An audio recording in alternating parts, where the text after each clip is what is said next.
دوسرا شخص جس کے ہاتھ میں بیچا جا رہا ہے وہ اس کو استعمال کرتے ہوئے کسی اور کے نام ٹرانسفر کرا لی دی جاتی تھی.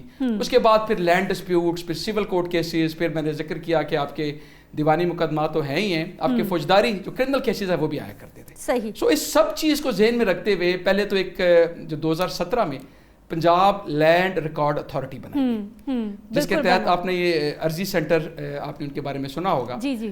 وہ عرضی سینٹرز بھی بیسیکلی کر یہ رہے تھے کہ جو ایگزسٹنگ سسٹم تھا وہ ایگزسٹنگ سسٹم ہے کہ جو آپ کا جو نان ڈیجیٹل ریکارڈ ہے, جو پیپر ریکارڈ ہے, اس میں جو ابھی ریکوائرمنٹ ہوتی ہے کوئی بھی پراپرٹی خریدنے کی, بیچنے کی, وہ ہوتی ہے کہ آپ نے ایک فرد ملکیت نکالنا ہوتا ہے, جس کو فرد ہم عرف عام میں کہتے ہیں. جی جی. اس کے اندر بنیادی طور پہ ہوا یہ کرتا تھا کہ جو وہ شخص ہے اس کی ملکیت کا اس کے اندر ذکر ہوتا تھا. یہ میں خاص طور پہ ایگریکلچر لینڈس کی بات کر رہا ہوں, کیونکہ جو آپ کے اربن ایریاز ہیں وہاں وہ چیزیں تھوڑی سی مختلف ہیں, جیسے ایل ڈی کا ریکارڈ ہے, ڈیفینس ہاؤسنگ اتھارٹی کا ریکارڈ ہے, کوآپریٹو سوسائٹیز ہیں, وہ اپنے ریکارڈ خود رکھتی ہیں. ٹھیک ہے. یہ زیادہ تر ان علاقوں پہ جو ابھی ایگریکلچر لینڈ ہے یا وہ علاقے جہاں شہر میں آنے کے بعد بھی یہ جو نظام ہے آپ کا وہ میوٹیشن والا دوسرا چلایا جا رہا ہے. سو وہ فرد ملکیت کے تحت ہی طے ہوتا تھا کہ یہ زمین جو شخص بیچ رہا ہے کیا اسی کے نام ہے, لیکن وہ فرد ملکیت اس سے آگے کچھ نہیں بتایا کرتا تھا. کیا وہ پراپرٹی اس شخص کے قبضے میں ہے, کیا اس پراپرٹی پہ کوئی لٹیگیشن تو نہیں ہو رہی, کیا وہ پراپرٹی پہ کوئی رہن تو نہیں ہے, مارگیج تو نہیں ہے, کیا وہ property otherwise fit for disputed تو نہیں ہے, کوئی بھی معاملہ, وہ کوئی چیز بھی وہ فرد نہیں بتایا کرتا. صحیح صحیح. اب اس کی ریپلیسمنٹ فرد کی جا رہی ہے, وہ ہے آپ کا ڈیجیٹل فرد یا جس کو آپ گرین سرٹیفکیٹ کا نام دیا ہے. سو دس از اے ریپلیسمنٹ آف دیٹ. اس کے علاوہ ابھی کوئی تبدیلی آپ کے نظام میں نہیں ہے. جو میں نے جتنی چیزیں بولی ہیں نا یہ بھی آپ اس کا حصہ ہیں. ٹھیک ہے. فرد کے علاوہ ڈیٹیل مطلب اس میں پہلے فرد میں جو ہے وہ صرف پتا ہوتا تھا کہ اس شخص کے نام پہ ہے, لیکن مزید ڈیٹیلز جو ہیں وہ گرین سرٹیفکیٹ میں ہوگی. وہ اچھا جی. اب یہ گرین سرٹیفکیٹ کون دے گا, کیسے ملے گا, کون سا ادارہ انوالو ہوگا, کتنا آسان ہوگا, پٹواری سسٹم پرانا وہی چلے گا, وہی دیں گے, کون دے گا؟ دیکھیں اس سے پہلے میں پٹواری سسٹم والا کا جواب دیتا ہوں, پھر میں اس کو پروسیجر بھی بتاتا ہوں. دیکھیں عام طور پہ جو انتقالات کیے جاتے ہیں وہ میں نے ذکر کیا کہ وہ جو رورل لینڈ یا جو شہروں میں بھی ابھی اگر اس کو ٹرانسفر نہیں کیا گیا, جیسے لاہور میں ادھر موزہ مزنگ کا ذکر کیا جاتا ہے, موزہ, وہ اب سارے علاقے شہری علاقے میں آ چکے ہیں, لیکن ابھی میوٹیشن والا سسٹم ایک حد تک ادھر بھی چل رہا ہے. تو بنیادی چیز جو میں بتانا چاہ رہا ہوں کہ جو آپ کی سیلز ٹرانزیکشنز ہوتی ہیں ابھی بھی, اس میں ایک پورا طریقہ کار ہوتا ہے کہ ایک سیل ڈیڈ ہوتی ہے, اس کی رجسٹریشن جس کو ہم رجسٹری بھی اکثر لوگ عرف عام میں کہتے ہیں, وہ جو رجسٹریشن ہوتی ہے اس پہ رجسٹریشن فیس جمع کرائی جاتی ہے سب رجسٹرار کے پاس جا کے, اس پہ اسٹیمپ ڈیوٹی پے کی جاتی ہے, وہ ساری کی ساری چیزیں ادھر ہی ہیں.